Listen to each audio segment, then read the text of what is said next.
What's up, NIO family? This is Rey-Jay back with another video. And in this one, I want to break down what's happening with NIO stock and their earnings that just came out and why they weren't really enough to wow investors.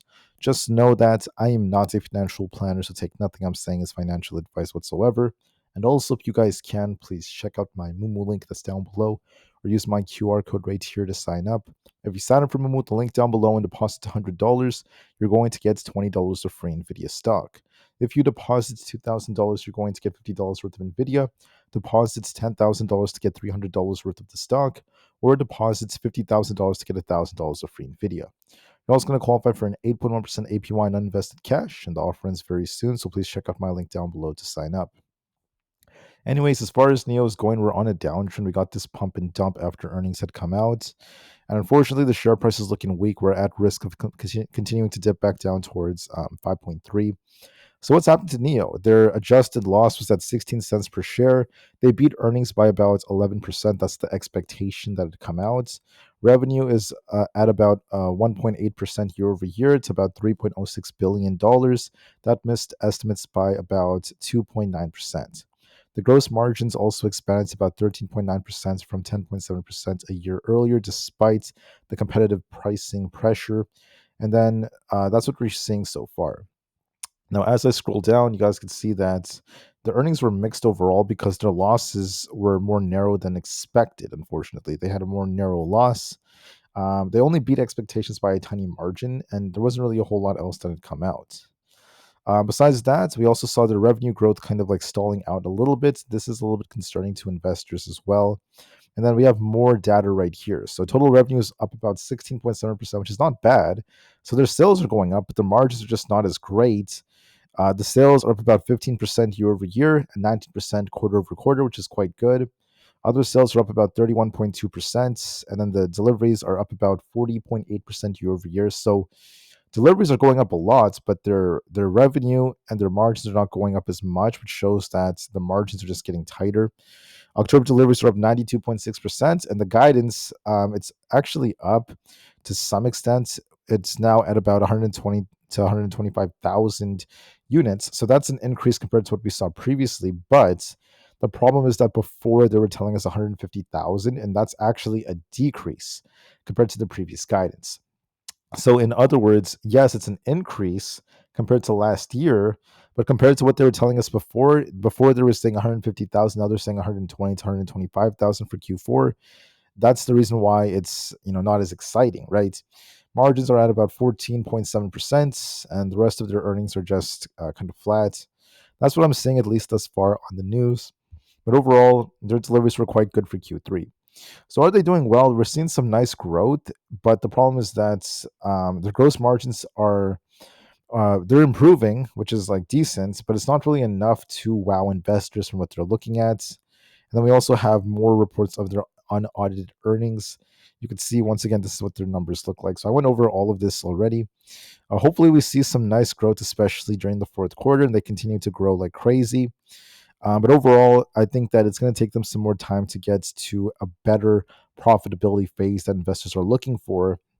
They're not as profitable as what we want, and the share price just didn't really get that wow factor yet. On the daily time frame, there's still some weakness here, and there are still some gaps down here. For example, there's a gap at the low fives. There's more gaps around 4.5, and we're technically forming a left shoulder, head, and right shoulder, as there is some risk of downside. We're going to see if we reclaim like 5.8 or not. Otherwise, there is some downside risk, and we could be coming down to fill this gap. We're going to see if 5.54 holds. If it doesn't, we could be dipping lower back down to 5.25. On top of this, there was some news for the American markets. Myron is talking about how he wants to see more cuts by the U.S. Federal Reserve because of what we're seeing with the jobless claims and the current unemployment rate. We're also seeing that consumers are not as confident about the economy as they were before, with the government shutdown and the weakness in hiring.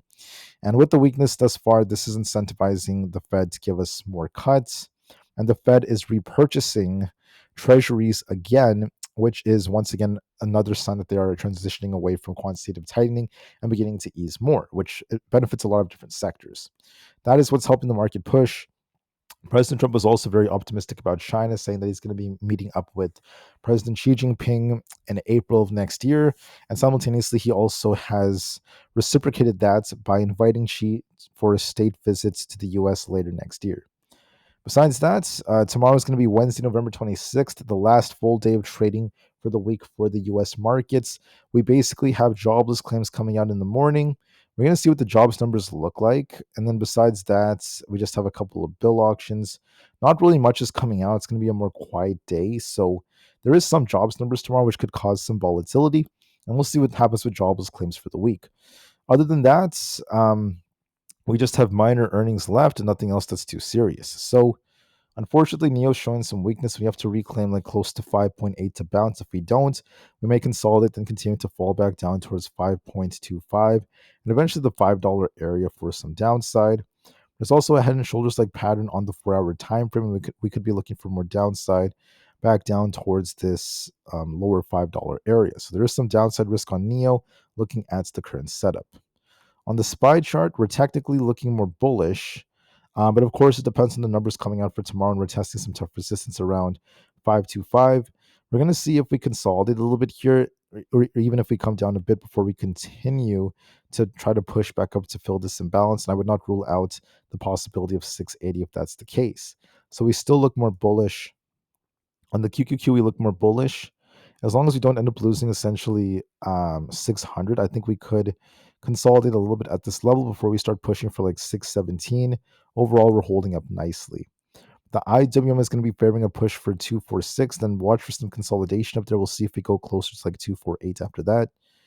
ES looks more bullish. We're filling this imbalance, but keep in mind there's going to be some tough resistance right here around this just under 6,800 area. We might consolidate. Then we could be looking for an attempt to go to 6,850 as we try to break out higher. NQ looks more bullish. We're going to see if we could break past 25,100. If that breaks, we could be looking for an attempt to get back up to 25,300, and then we're going to have to see what happens after that. On Bitcoin, we have a nice looking accumulation as well. We could be looking for 88,765 for more upside, and we'll see what happens after that. On Tesla, we're also forming an accumulation. We're going back and forth between supply and demand. As long as we don't lose 410, we're also favoring upside for Tesla for 425. Nvda is also trading sideways. We have a nice looking divergence.